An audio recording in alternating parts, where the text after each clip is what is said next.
Hey, Jermaine Griggs here, Automation Mondays. And if you want to know the 3 ways to grow a business, tune in to today's episode.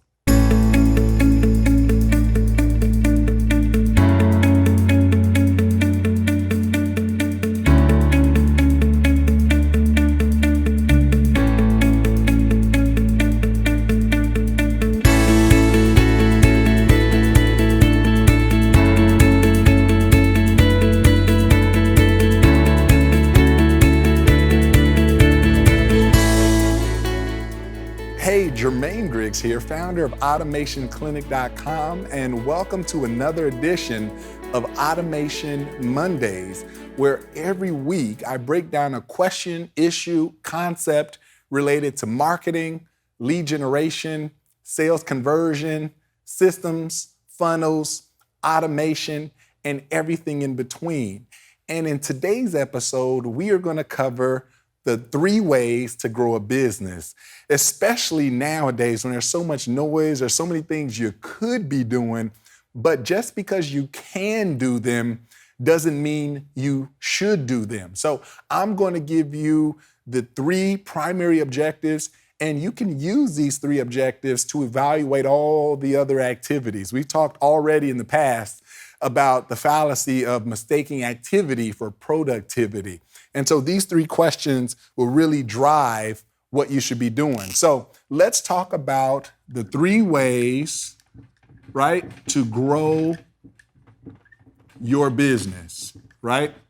And the first way, excuse my print, I am not the best printer, but the first way, and I'll change my color, is to get new customers.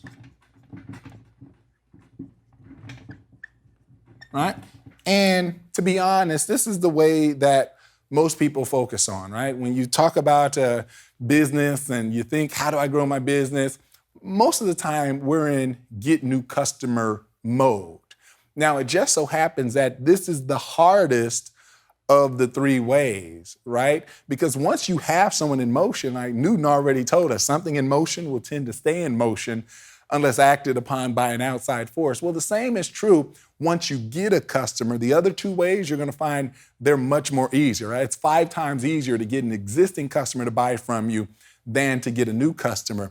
But that does not negate the importance of going out there and having systems and processes to generate new customers. And sometimes that takes, when we talk about funnels and things, you'll have different price points. You'll have different types of offers for certain types of customers. I like to think of it as like Maslow's hierarchy of needs, right? I remember being in college taking a psychology class, and Abraham Maslow was a big part of that. And I just remember being fascinated by the concept. As human beings, right, we have these different needs that need to be met, starting from physical, like I need food in my tummy, right? Once I have that met, then safety, then love, then all those other things. Well, the same is true in your products and your service offerings, right? You'll have different things, some for the masses. That's why it's like a wider base. But people will ascend onwards and upwards until, you've got this very small percentage of people at the top. We talked in past Automation Mondays about the Pareto principle. Well, it's very true here. So in getting new customers, right, you got to be able to pay, right? Another one of my videos talked about the 4 B's of getting traffic. And one of them, right, is the ability to buy traffic. If you want to know the other 3 B's, go to automationmondays.com. I'm not going to tell you here. All right, so you have to be able to go to Facebook. You have to be able to go to Google AdWords. You have to be able to go to Bing or whatever the traffic source of choice is. And you have to be able to spend money to get people to a landing page that will typically not try to make a sale up front, but make some type of offer in exchange for an email address. Now you're building your list. We talked about that in my numbers game Automation Monday episode. You're building your list. A percentage of those people, usually 1, 2, 3%, will go on to buy. And that's how you'll get your new customers. Now, meanwhile, you're giving value to the people left on your list. And every month, right, every few weeks, you want to have a really irresistible offer. There's a book of the same name, right, called that. And you want to have a really good entry level sort of offer that's targeted at new customers, people that haven't done business with you before. They need a little bit more help than someone who's already in motion, right? So to be able to get someone in motion is a different objective than keeping someone in motion, right? Now, that's what the second and third ways to grow a business has to do with keeping people in motion, right? And so the second way to grow a business, after you put things in place to get new customers. And one other point, you need to be religious about tracking it, because you can't grow, you can't manage what you don't measure. So first of all, you got to know, I advocate like Google spreadsheets or tapping into one of these types of metric dashboard softwares and doing what you got to do to know that number every day. How many new customers did I get today? How many new customers did I get this week? How many new customers did I get this month? And relatively, how does that compare to yesterday, last week, last month, last quarter, right? So you got to be religious about tracking it. Now, the second way to grow your business is to increase your transaction sizes. So we've already got increased new customers, right? The second way is to increase transaction sizes, right? And so what does that mean? Well, you're getting new customers. Now, how do you increase your average order values? It's another term that I'll write down, your AOV, right? And for a lot of people, that's simply raising your price.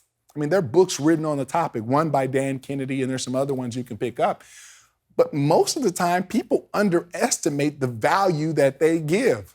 And usually that's conveyed through a price that either hasn't changed, is undervalued, underpriced. And by simply raising your prices, here's a secret, you raise your price by something like 20% and no one will know the difference. First of all, people think that your new customers have some type of memory of what your price used to be. See, this is a fair playing game. When a new customer gets to your offer, they have no memory. Now, unless you've got some pages out there with your old price, for the most part, they're seeing you for the first time and you have a clear sort of playing field to present your case. And your case is a case of value. And usually you don't have a price problem, you have a value problem. People don't buy, some people buy on price, but for the most part, people buy on value, right? Think about some of the high-end brands. No one goes into a high-end mall, for the most part, trying to get a good deal. They're trying to acquire those luxury brands because of how it's going to make them feel or how they're going to be perceived and all the other intangible reasons you would spend high dollar for a car or a piece of jewelry or a purse or what have you. So try to overcome that temptation to think that low price automatically means, more traction, because that's not always the case. So the first way is to just up your prices. The second way is once they've committed, Robert Cialdini, psychologist, he calls it commitment and consistency. Once someone's committed to one thing, it's so much easier to get the next commitment. One person calls it micro commitments, right? And that's how the email process works too. So instead of sending someone straight to buy, first you get a micro commitment. You get an email address. That person is now in motion, not in a buying type of way, but in a commitment type of way, sure enough. And they'll be more likely to then, be apt to your offer if it's something of value and it meets their self-interest. So how do you increase transaction sizes? Well, you got upsells, right? You got cross sales, you got down sales, you got bundling. These can be one-time offers, and I'll explain each of these. All right? So someone's at my site, they said they want to buy one of my courses. Let's say my jazz course over at hearandplay.com, my other company, my original company, right? Well, one thing I can do is at the point of transaction, so they put in their credit card, they're ready to buy, instead of going to a thank you page, thank you for ordering, that's what most people do, they go to an upsell page where I say, hey, you bought Jazz 101, and if you're like any of my other students, you're going to want to progress. I have another video, the 4 Ps. You want to watch that. One of the Ps is progression. You'll want to progress, I know, onto Jazz 102, 103. And you can either pay retail price for them later when you're, ready, or you can get them in advance and I'll reward you for getting them all together today at 30% off or some irresistible offer. That's like an upsell, right? Because I'm getting them to buy a bigger version, or more comprehensive version of what they're currently buying. Now, cross sales might be horizontal products. So if they're buying jazz, I might say, hey, a musician that's well-rounded, is a better musician. We have this Latin and salsa course. Yeah, it's not what you're buying exactly. It's not an upgrade to what you're buying, but it's something that will complement what you're doing. So what are complementary things? What are things that go along with that you can cross-sell? So it's kind of like a horizontal relationship. And then, see, a lot of people, their upsell will be, let's say they're buying something for $50 at my site. But let's just say the upsell is a package deal, more of what they're buying, but this comprehensive set, and it's $200. And they say, no thank you on that, because typically on your upsell page, it'll be a yes and a no button. Say they click no. They go to a downsell, which says, hey, instead of the full comprehensive package, how about just getting the next course in line, Jazz 102? Okay, 103, 104, 105, you can do without. 102's just another $50. Click here. And bundling, very similar to what I've already described, putting courses together and then selling them separately later. So first we go for the whole bundle. If they don't go for that, then we can sell the individual pieces of the bundle. And there are technologies now out there. You got Samcart, you got all kinds of technologies that will allow you to do what we call one-time offers, which when they actually put in their credit card, Amazon.com is a wonderful example of this. You put in your credit card, Amazon keeps it on file, and now you can click with one button. You hit one button, charges your credit card on file, and what that does is lowers the friction, right? The more hoops you have people jump through, if I've got to go back to the order form, take out my wallet, pull out my card, type it all over again, yeah, some will do that, the serious ones will. But if I can just click a button, I'm gonna be charged. You know how many things we buy off of Amazon because it's easy? Sure, we can go get it somewhere else, but Amazon makes it easy with the one-time, one-click setup. So increased transaction size is the second way. And the final way to grow a business is to increase frequency of transactions. And I'll explain that. And again, my writing is not the best, but you'll get it. Right? Increase frequency. So what does that mean? Get your existing customers to come back. Give them reasons to do business with you, further business with you. Again, going back to the law of motion, right? In motion, keep them in motion. Recency, right? When someone's done business with you, they're more likely to do business with you again. And if you let that recency slip, and the further and further they go without taking an intended action back towards you, then the less likely they are to do business with you again. So frequency is very important. Ways to build in frequency to your business model: membership sites, recurring income. Some call it continuity income, meaning you do the work to get the new customer and then you offer them access to your membership site. They take it and now you're billing them every month. Now some can upgrade to quarterly and annual and lifetime, which hopefully increases transaction size because you're getting the money up front.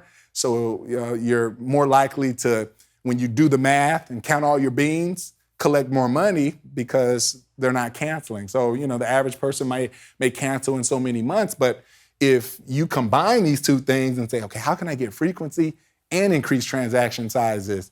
And when you do all three, right, focusing on any one of these things can double your business, just putting intense focus. But focusing on all three will exponentially grow your business. exponentially. I'm not even talking about like geometrically. I mean like exponentially. And that's how it works. So thank you for joining me for another edition of Automation Mondays, the 3 ways to grow a business. If you like what you saw here, head over to my blog at automationmondays.com. Head over to my YouTube channel. Make sure to subscribe there so you get notifications when these come out. Make sure to like us on the various social medias and tune in for the next Automation Monday episode. I'm Jermaine Griggs on behalf of Automation Clinic signing off. And remember, let your business run itself.